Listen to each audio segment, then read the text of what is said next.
Première audience des présumés auteurs du coup d'État manqué du 19 mai au tribunal militaire de garnison de Kinshasa-Gombe. Son premier jour a été consacré à l'identification des prévenus. L'affaire est renvoyée au 14 juin sur demande de la défense. Et puis à l'international, comment améliorer l'employabilité des jeunes africains? Dans ce journal, vous aurez la réponse. Elle est proposée par les experts de l'économétrie qui se réunissent du 5 au 8 juin à Abidjan. C'est l'heure de vous informer, mesdames et messieurs. Bonsoir et bienvenue. Tenu ce vendredi 7 juin de la première audience dans l'affaire coup d'État manqué du 19 mai dernier, les 51 personnes poursuivies dans cette affaire de tentative de déstabilisation des institutions nationales avec des attaques contre le palais de la nation et la résidence du président de l'Assemblée nationale Vital Kamerhe ont comparu devant le tribunal militaire de garnison de Kinshasa-Gombe. Cette première audience a été consacrée à l'identification des prévenus et l'affaire a été renvoyée au 14 juin prochain. Damani Mujinga, les détails. C'est devant le tribunal militaire de garnison de Kinshasa-Gombe que les 51 personnes poursuivies dans l'affaire coup d'État manqué ont comparu lors de cette première audience. À la demande du ministère public, cette charge dans plusieurs passibles de la peine de mort contre 3 Américains et 1 Canadien accusés de crimes terroristes sur le sol congolais ont été retenus par le tribunal militaire de garnison de Kinshasa-Gombe. Marcel Malanga, Taylor Christa Thompson et Zalman Benjamin Paulin, les 3 Américains ainsi que le Canadien Mbouele Ruffin, sont accusés d'avoir tué Kevin Tamba et 2 policiers à la résidence de Vital Kamerhe. Ils leur sont également reprochés de porter des armes illégalement et d'avoir tenté d'assassiner l'actuel président de l'Assemblée nationale, Vital Kamerhe. Dès les débuts de l'audience, le tribunal a constaté l'absence de 2 suspects, Christian Malanga et Aboubakar. Le ministère public a présenté des certificats des décès attestant leur mort. Le tribunal a ensuite prononcé l'extinction de l'action publique à leur encontre. Christian Malanga est considéré comme le cerveau présumé de cette tentative de renversement du pouvoir. Il avait été tué lors de l'intervention des forces de sécurité pour mettre fin au coup de force. Le président de la Commission nationale des droits de l'homme a déclaré qu'ils veilleront au respect des normes tant pour les partis ainsi que l'État congolais représenté par le ministère public. Vous verrez que ce n'est pas permis de prendre le pouvoir par la force. Et les Congolais doivent bannir, et voire même se révolter lorsque refuser, si vous voulez, lorsque un groupe de gens veut prendre le pouvoir par les armes. La Commission nationale des droits de l'homme a déployé une mission d'observation judiciaire avec tous ces juristes et ces avocats pour couvrir et non défendre une partie ou une autre. Nous serons présents, nous ferons aussi notre rapport, mais eh bien, nous allons tout simplement observer le respect des normes pour un tel procès, tant pour les partis que pour l'État congolais représenté par le ministère public et les avocats. Tous les prévenus sont poursuivis pour terrorisme, détention illégale d'armes de guerre, tentative d'assassinat, association de malfaiteurs, meurtre, financement du terrorisme. Des infractions punissables jusqu'à la peine de mort, laquelle pourrait être exécutée en vertu de la levée du moratoire intervenue le 13 mars 2024. Restons en justice. L'audience à la Cour des comptes faisant suite à celle du 7 mai au cours de laquelle devraient comparaître les comptables publics principaux poursuivis pour faute de gestion devant la Chambre des disciplines budgétaires s'est déroulé ce vendredi 7 juin 2024. Un des comptables publics principaux a été reconnu coupable et est forcé à payer une amende de 20 millions de francs congolais. Plus de détails avec Blessid Kouzola. Il s'est tenu à la Cour de compte ce vendredi 7 juin 2024, l'audience au cours de laquelle ont comparu le comptable public principaux poursuivis pour faute de gestion devant la Chambre des disciplines budgétaires. À la fin de l'audience, le juge président a rendu le verdict. Article 1er. Toute les exceptions soulevées par le mis en cause sont rejetées. Article 2. Le mis en cause Iyombo Bosengele Johnny Godet, comptable public principal, code 0784, est déclaré coupable de faute de gestion pour avoir transmis tardivement ses comptabilités mensuelles à la Cour des comptes au cours des exercices 2020, 2021 et 2022. Article 3. En conséquence, le mis en cause Iyombo Bosengele et Johnny Godet est condamné à une amende de 20 millions de francs congolais et aux frais de l'instance. Ainsi arrêté et prononcé par la Cour des comptes siégeant en matière de discipline budgétaire et financière à son audience publique du 7 juin 2024, à laquelle siégeait le conseiller maître Gilbert Tondongo Kongolo, président de Séyan, les conseillers référendaires héritier Kanza Eoula et José Katumanga Pumbwe, juge, le conseiller référendaire Dieudonné Mvwezolo Mbumba, magistrat rapporteur, en présence de M. Simon-Pierre Njonga Eyali, avocat général, et avec l'assistance de M. Michel Longo Bompa, greffier en chef. En foi de quoi, le présent arrêt est signé par les membres de la composition. De cette audience, l'avocat de la défense a réagi en ces termes. C'est d'abord une très grande déception, dans ce sens que la République démocratique du Congo est un état de droit, ce qui suppose la primauté de la loi, même dans la mise en cause telle que cela a été effectué par le procureur général. Nous avons démontré l'illégalité en commençant par le greffier en chef. Nous avons démontré que le règlement général sur la comptabilité publique distingue au point de vue juridique deux types de comptables. Il y a le comptable public principal et le comptable public secondaire. Au niveau des attributions, le comptable public principal, assignataire des recettes et non assignataire de recettes. Donc c'est une évidence légale que monsieur le comptable public mis en cause et condamné n'est pas un comptable public principal assignataire. Rappelons que la Chambre de discipline budgétaire et financière de la Cour des comptes avait tenu le mardi 7 mai dernier la toute première audience de l'histoire de cette juridiction depuis sa création. 2 comptables publics ont été jugés au cours de cette audience pour faute de gestion. Il s'agit des nommés Iyombo Bosengele, comptable public au ministère des Finances, et de Félicien Moulungaï, comptable principal des recettes du district de Lukunga. Un 3e comptable public convoqué à cette audience ne s'est pas présenté pour raison de santé. Nous sommes toujours dans le secteur de la justice. Tous les tribunaux de paix de la province du Kasaï et le tribunal de grande instance de Louébo ne fonctionnent pas à cause de la carence des juges. Seul le tribunal de grande instance de Chikapa fonctionne avec 2 juges pour mettre Kwanga Nyami, avocat près la cour d'appel au barreau de Kasaï. Plusieurs démarches ont été entreprises, mais sans succès, et il demande à cet effet au gouvernement congolais d'organiser les choses à travers le ministère de la Justice. Il est joint au téléphone par Francine Moukeba.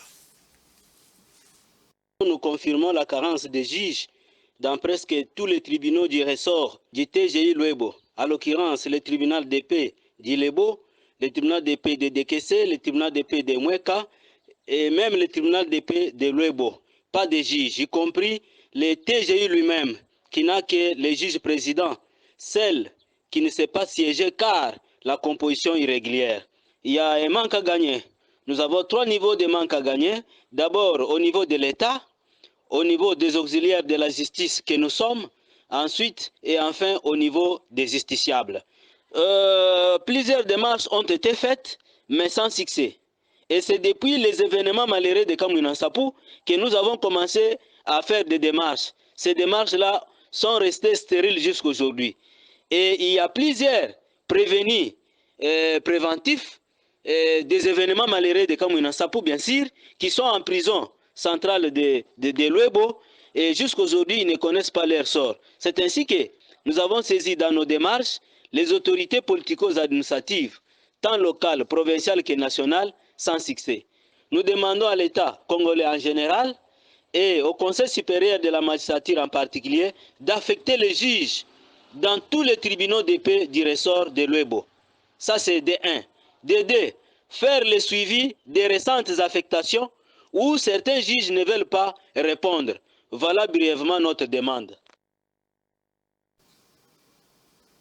Autre chose dans ce journal, situation sécuritaire en province de l'Ituri, l'administration militaire et l'Assemblée provinciale décident de conjurer leurs efforts pour mobiliser sur terrain les détenteurs d'armes illégaux qui favorisent l'insécurité. Les deux institutions l'ont dit hier jeudi au cours d'une réunion d'échange d'informations. Suivez les détails avec la presse militaire. Le niveau de collaboration entre l'administration militaire de l'Ituri et les membres du bureau de l'Assemblée provinciale de cette province s'est raffermi davantage. La situation sécuritaire et les actions de développement menées par l'administration militaire étaient au centre des discussions entre le gouverneur militaire, le lieutenant-général Luboyanka Choma-Johnny, et le président Aïe de l'organe délibérant de l'Ituri, l'honorable Louis Masumbuko Adaba. Occasion pour les porte-parole de l'Assemblée provinciale d'encourager l'élan de développement observé à Bunia et ses environs. Les actions de développement sont vraiment à saluer, on le voit. Qu'il était aussi demandé, il ne fallait pas s'arrêter seulement pour Bunia, il faut voir aussi les autres territoires parce que qui parle de l'Ituri, il n'y a pas que la ville de Bunia. Il faut aussi Aru, Mahagi, Mambasa à l'intérieur. C'est de cette question-là l'invitation à échanger. Parlant de la situation sécuritaire, l'honorable Pelé Kassoara Taïgomo d'inviter les groupes armés réfractaires au processus de paix de mettre fin à la violence de toute nature. Tuer son frère, ce n'est pas une solution.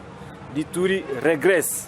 Or, ni tété les désordres que nos frères sont en train de faire. La ville de Bunia a tendance de s'étendre jusqu'à Marabo, si vous voyez bien. Mais parce qu'il y a des désordres de cette guerre, ça nous régresse. Aujourd'hui, quand on voit Ndjougou va regretter. Nos frères de Ndjougou doivent regretter. Pourquoi? Parce qu'on est en train d'enregistrer un grand retard sur le plan de développement.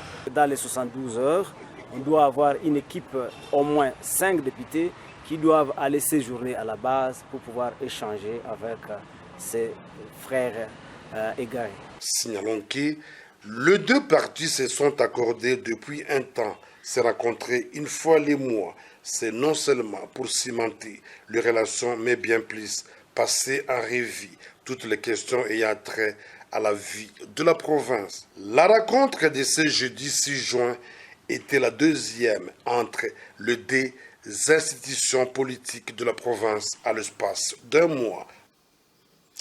Dans le reste de l'actualité, lutte contre les fake news, les conclusions d'une étude dénommée Écosystème de désinformation menée par le laboratoire de recherche en sciences de l'information et de la communication, la RISCOM et ses partenaires dont Internews ont été rendus publics. Les recommandations reviennent sur la nécessité de renforcer les capacités des médias et la collaboration entre eux, mais aussi de l'éducation aux médias. L'étude a eu comme champ 150 groupes WhatsApp avec plus de 500 messages. Suivez ici le journaliste et chercheur Passion Ligodi et le professeur Sana qui ont présenté ce travail. Ils mettent l'accent sur la responsabilité du journaliste dans la lutte contre les fake news. WhatsApp s'avère aujourd'hui comme l'une des plus grandes plateformes qui charrie les conversations entre individus, particulièrement dans notre pays. L'étude montre également l'importance plus ou moins de replacer le journalisme au cœur du dispositif de l'information pour que les gens puissent avoir un repère avant de pouvoir partager une désinformation ou partager une mésinformation. Il est dit dans les rapports d'études que beaucoup de personnes partagent du contenu considéré comme faux dans des groupes WhatsApp pour vérifier s'il y a des personnes dans le groupe qui peuvent contredire ou apporter un autre élément, mais d'autres partagent également dans les buts justement de pouvoir informer juste, j'ai vu ceci et je partage avec vous. La plus grande leçon ici, c'est de considérer que dans cet océan de la désinformation, il nous faut des repères. Et ces repères-là, essentiellement, l'on peut le retrouver dans les médias. En ce qui nous concerne en tant que laboratoire, notre mission est de produire des connaissances. C'est ce qui est fait avec cette étude. Et il reviendra évidemment aux commanditaires, c'est-à-dire Internews, d'analyser les résolutions et les pratiques qui pourraient permettre au plus grand nombre d'accéder à ces connaissances que nous venons de produire. Mais à mon niveau, je peux penser déjà que ce rapport sera disponible sur les sites d'Internews et d'actualité.cd à partir de lundi, accessible au grand public. Et à partir de ce moment-là, d'autres initiatives seront annoncées en termes de formation, en termes de vulgarisation, de sensibilisation sur les résultats de cette étude que nous avons présentée aujourd'hui. Et puis, les boîtes de conserve dont la principale qualité est d'assurer la conservation des aliments sans avoir besoin d'intégrer d'autres ingrédients supplémentaires sont devenus au fil du temps des éléments indispensables dans nos cuisines. Cependant, la consommation des conserves quotidiennement n'est pas très conseillée sur le plan nutritionnel. Certes, les bienfaits des fibres existent, mais on passe à côté des vitamines et la consommation régulière des boîtes de conserve expose à différentes maladies longtemps ignorées. Le docteur Igmaele, joint ici par Rachel Missinga, nous explique un peu plus. D'emblée, il faut comprendre d'abord que les boîtes de conserve, c'est une méthode qui est faite pour permettre à garder les aliments pendant un long moment possible, à ce que ça ne subisse pas de dommages comme le pourrissement et autres. Alors, il est à noter qu'il y a d'abord la boîte elle-même qui est constituée par le métal et aussi dans ces boîtes, au-delà des aliments qu'on y met, il y a des produits de conservation. Alors, ces conservateurs et la boîte peuvent constituer une menace ou un problème à long terme. Alors, les boîtes sont bons à consommer pendant qu'ils courent encore leur durée normale de péremption. Et quand ils sont au-delà de leur date de péremption, c'est là que ça constitue un problème majeur. Et au-delà de ça, les boîtes peuvent donner aussi beaucoup bien d'autres problèmes. Et le méfait qu'il faut craindre dans des boîtes quand il faut les consommer, il faut d'abord bien observer que celle-ci ne soit pas cabossée, qu'elle ne soit pas fissurée, qu'elle ne soit pas gonflée ou simplement abîmée. Parce que si elle est cabossée, fissurée, gonflée ou abîmée, elle pourrait contenir une bactérie nocive. C'est cette bactérie qu'on appelle le Clostridium botulinum. Donc c'est une bactérie qui est dangereuse plutôt, qui peuvent entraîner le botulisme. Donc le botulisme, c'est une pathologie qui pourra se manifester par certaines faiblesses musculaires et autres. Alors, donc, la consommation est bonne quand les boîtes sont en bon état et qu'elles courent encore l'air de lait normal. Et il faut noter qu'il ne faut pas en consommer régulièrement parce que le risque pourrait encore s'accroître.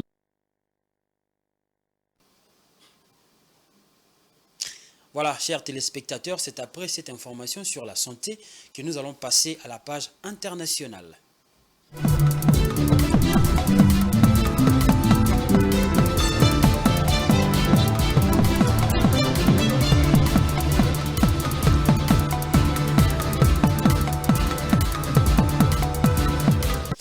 Alors que plus de 80% des travailleurs africains évoluent dans l'économie informelle et que le taux de chômage moyen en Afrique subsaharienne est de 5,8% en 2023, les experts de l'économétrie sont réunis du 5 au 8 juin à Abidjan pour réfléchir aux défis de l'employabilité sur le continent. Parmi les solutions envisagées, l'accent est mis sur la formation technique et professionnelle. Actuellement, seuls 5% des jeunes africains bénéficient de cette formation contre une moyenne mondiale de 10%. Augmenter cette proportion est crucial pour aligner les compétences des diplômés avec les besoins du marché du travail et ainsi réduire le taux de sous-emploi. Selon la Banque mondiale, l'économie informelle est prédominante en Afrique avec plus de 80% des travailleurs évoluant dans ce secteur. En 2023, le taux de chômage moyen en Afrique subsaharienne est estimé à 5,8% d'après un rapport de l'Organisation internationale du travail. Cependant, une part importante de la main-d'œuvre africaine est sous-employée, révélant des défis significatifs pour l'employabilité sur le continent. Afin de réfléchir aux solutions de ces défis, des experts de l'économétrie se réunissent du 5 au 8 juin à Abidjan. Cette initiative de l'École nationale supérieure de statistique et d'économie appliquée, ENCA, vise à échanger des idées et des stratégies pour améliorer l'accès à un emploi décent pour tous. La question de l'emploi dans le monde est affirmée à travers l'agenda 2030 des Nations Unies et l'agenda 2063 de l'Union africaine. Ainsi, le 8e des objectifs de développement durable, ODD, reconnaît l'importance d'une croissance économique soutenue et partagée afin d'offrir à chacun un emploi durable et de qualité. Quant à l'agenda 2063 de l'Union africaine, celui-ci fait de l'emploi l'un des domaines prioritaires dans le processus de transformation structurelle de l'Afrique. Selon l'UNESCO, les jeunes ayant suivi une formation technique et professionnelle ont un taux d'employabilité de 15% supérieur à ceux ayant suivi une éducation générale. En Afrique subsaharienne, seulement 5% des jeunes suivent une formation FTP contre une moyenne mondiale de 10%. Augmenter cette proportion à au moins 10% pourrait significativement améliorer les perspectives d'emploi pour des millions de jeunes. Vous savez, une fois que le gouvernement a mis en place de bonnes écoles publiques, il devrait s'effacer et vous savez, les choses vont probablement mieux. Mais vous savez, un bon système scolaire public est essentiellement pour l'employabilité des jeunes.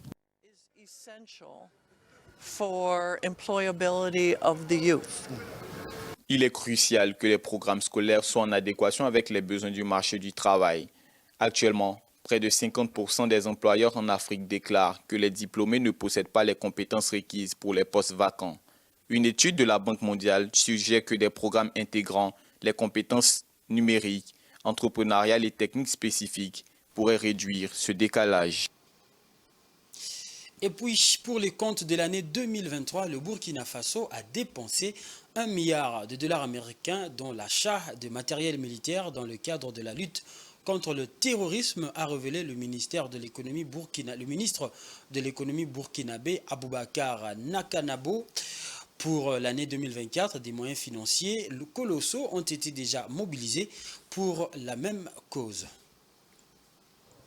Engagé sur le front de la guerre contre le terrorisme, le Burkina Faso a investi 1 milliard de dollars, soit plus de 600 milliards de francs CFA, dans l'achat de matériel militaire en 2023. Une annonce faite le 6 juin 2024 par le ministre de l'économie Aboubakar Nakanabo. Je vous remets officiellement les clés de ces engins tactiques et de génie. Prenez le temps nécessaire pour former l'équipage pour qu'il puisse être assez bien drillé pour l'emploi efficace de ces moyens-là. Et retenez que nous sommes dans un monde de prédation. Pour avoir la paix, il faut faire la guerre. Cette priorité accordée à l'achat d'armes répond à la volonté du gouvernement de transition de mieux équiper l'armée régulière et les volontaires de défense pour la patrie engagés contre le terrorisme. Le manque de matériel militaire était l'un des arguments évoqués par les anciens régimes pour justifier les revers essuyés par les soldats burkinabés face aux terroristes dotés d'armes sophistiquées. Aujourd'hui, l'armée burkinabé, grâce à la volonté politique des nouvelles autorités, dispose du matériel capable de faire le poids sur les champs de bataille. Et cela ne représente ici que la première livraison sur 4 lots. Et en gros, nous sommes à environ 18 à 20% du matériel. Le reste est à venir. C'est vraiment l'effort qui est fait par les populations burkinabées qui consentent et qui consentent toujours d'énormes efforts sur le plan financier pour appuyer les efforts pour la reconquête et surtout pour l'acquisition de matériel qui accompagne cette reconquête du territoire. Pour le compte de l'année 2024, des moyens financiers colossaux ont déjà été mobilisés pour la même cause. Le président de la transition, Ibrahim Traoré, a remis jeudi 6 juin 2024 un important lot de matériel militaire et de génie aux forces de défense et de sécurité pour appuyer les unités sur le terrain et pour la fortification des camps. Rappelons que le Burkina Faso, théâtre de 2 coups d'État militaires en 2022, est depuis 2015 Casamance, en proie aux violences djihadistes. Les violences ont fait depuis 8 ans plus de 10 000 morts civils et militaires selon des ONG et plus de 2 millions de déplacés. Une autre manière de vous informer, c'est avec la presse parue ce matin. Place maintenant à la revue de presse.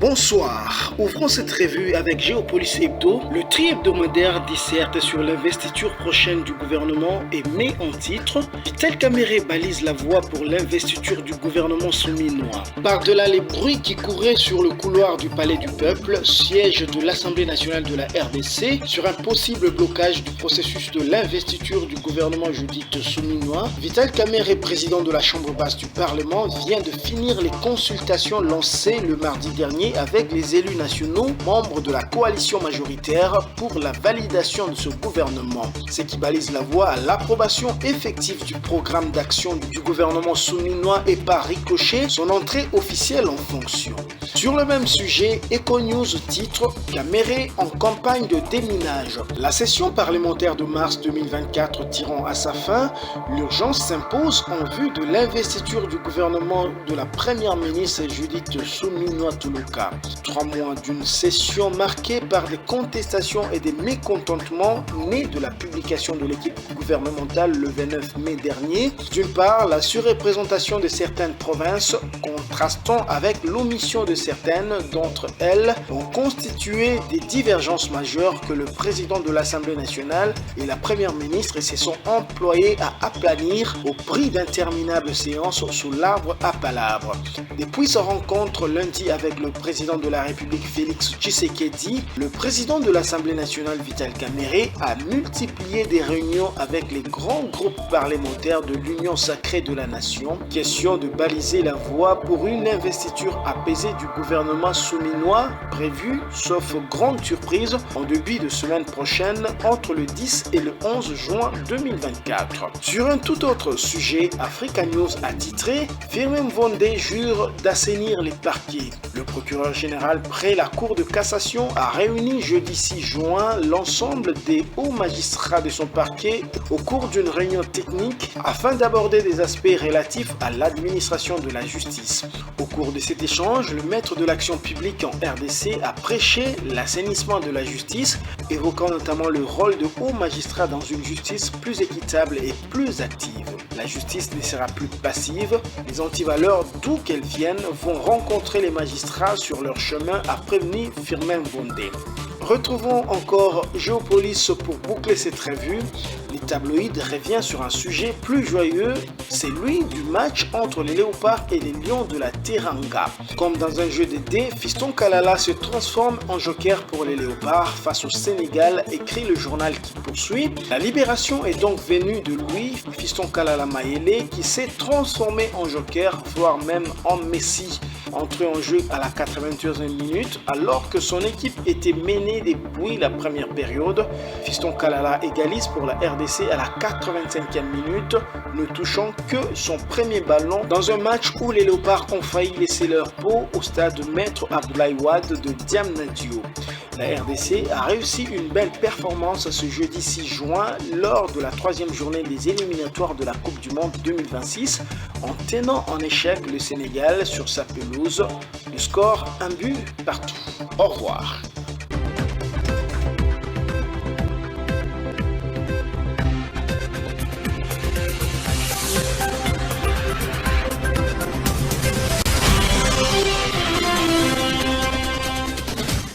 Vous avez donc reconnu la voix de Patrick Ilunga pour cette revue de presse. Ce journal tend vers sa fin, mais avant de nous quitter, je vous rappelle les différents titres. Première audience des présumés auteurs du coup d'état manqué du 19 mai au tribunal militaire de garnison de Kinshasa-Gombe. Ce premier jour a été consacré à l'identification des prévenus, mais l'affaire est renvoyée au 14 juin sur demande de la défense. Et puis à l'international, comment améliorer l'employabilité des jeunes africains? Dans ce journal, vous avez suivi la réponse et les proposées par les experts de l'économétrie qui s'est réunis du 5 au 8 juin à Abidjan en Côte d'Ivoire. C'est la fin totale de ce journal. Merci à vous, chers téléspectateurs, de l'avoir suivi.